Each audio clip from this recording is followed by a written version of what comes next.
Merci, Monsieur le Président. On est dans la mise en œuvre des délibérations que notre Assemblée a votées à la fois en 2016 et 2017 sur les orientations en matière de politique sportive et les orientations en matière de politique événementielle, avec un budget de fonctionnement de 4 287 000 euros pour 2018, qui laisse apparaître une augmentation de 475 000 euros, mais comme France Image Vend, ça vient essentiellement de transferts de crédits issus de l'attractivité pour pouvoir financer notre politique événementielle conformément donc à la délibération que nous avons prise en ce sens. Et également 77 000 euros d'augmentation de nos coûts de l'énergie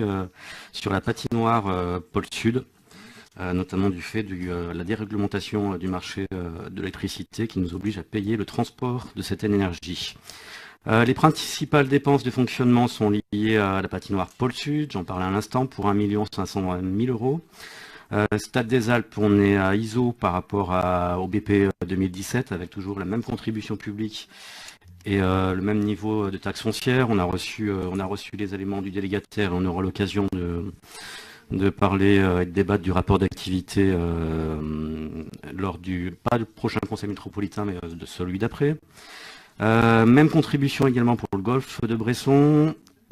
même contribution pour le centre de formation du rugby avec la taxe foncière,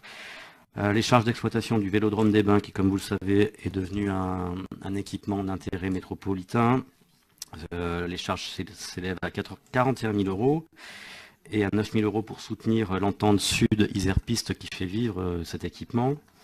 On n'a pas bougé non plus le budget pour l'exploitation de la base nautique, à la fois avec des crédits de fonctionnement pour des petits travaux, et puis une aide à Nautic Sport qui coordonne l'activité sur ce site. Sur l'événementiel à proprement parler, l'enveloppe est de 375 000 euros. Donc je vous rappelle le soutien à 2 événements sport nature sur notre territoire, donc l'UT4M et le Grenoble-Visil, l'appel à projet qui, après avoir été sur la thématique sport santé l'an dernier, va être sur le sport, le développement de la pratique sportive féminine cette année. Et nous avons également prévu des budgets pour accueillir les internationaux de patinage, donc les internationaux de France de patinage et le critérium du Dauphiné, ASO venant de répondre favorablement à la candidature commune du territoire métropolitain et du territoire du Vercors.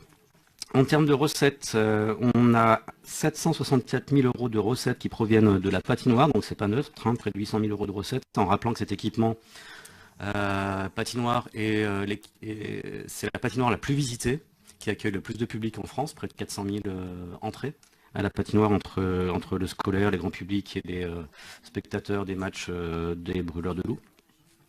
Donc 764 000 euros de recettes, 294 000 euros qui proviennent de la délégation du Stade des Alpes, en rappelant que nous sommes intéressés aux bénéfices du délégataire et qu'il y a également une redevance d'occupation du domaine public. Voilà, pour côté investissement, nous sommes à 1 471 000 euros. Une augmentation de 150 000 euros par rapport au BP 2017 avec des travaux d'amélioration énergétique sur la patinoire qui devraient nous permettre à terme de diminuer notre facture de fonctionnement. Des travaux au Stade des Alpes mais qui s'inscrivent parfaitement dans la programmation pluriannuelle d'investissement qui a été prévue, et la fin des travaux des douches sur le centre de formation du rugby. Et j'ajouterai pour conclure que nous attendons de la part de l'État une subvention de 100 000 euros